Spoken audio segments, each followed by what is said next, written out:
Alors nous faisons différents types d'expertises. Nous faisons des expertises, de partage, de succession, des expertises pour les assurances et des expertises en vue de vente. Donc ça nous permet, d'être, de très bons conseils pour la clientèle, aussi bien les gens qui veulent vendre que les gens qui veulent acheter, en leur donnant les valeurs approximatives, l'expertise n'étant pas une science exacte. On essaye d'approcher, le prix du marché, voilà. Il est certain que, les gens sont en confiance parce qu'ils sont conseillés, ils ont tous les détails de l'objet, aussi bien la provenance des pierres que l'historique, puisque nous avons très souvent des pièces qui font partie de l'histoire du bijou ou qui ont appartenu à des gens connus, célèbres ou à des familles princières. Et c'est vrai que les clients adorent ça, qu'il y ait une histoire rattachée à l'objet.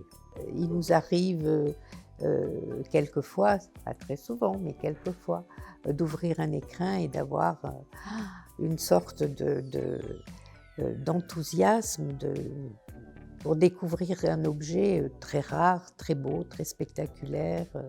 Et on sait maintenant, à ce moment-là, on sait pourquoi on fait ce métier.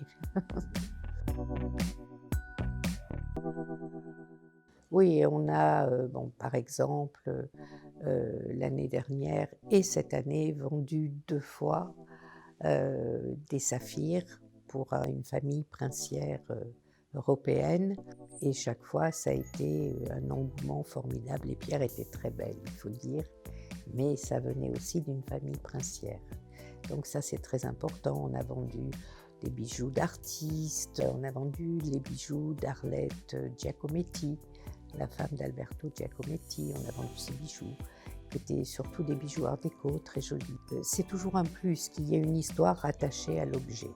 Il y a certains objets, tout le monde les veut et on se retrouve avec 7, 8, 10 téléphones pour un même objet et on sait que l'estimation raisonnable ne va pas être respectée.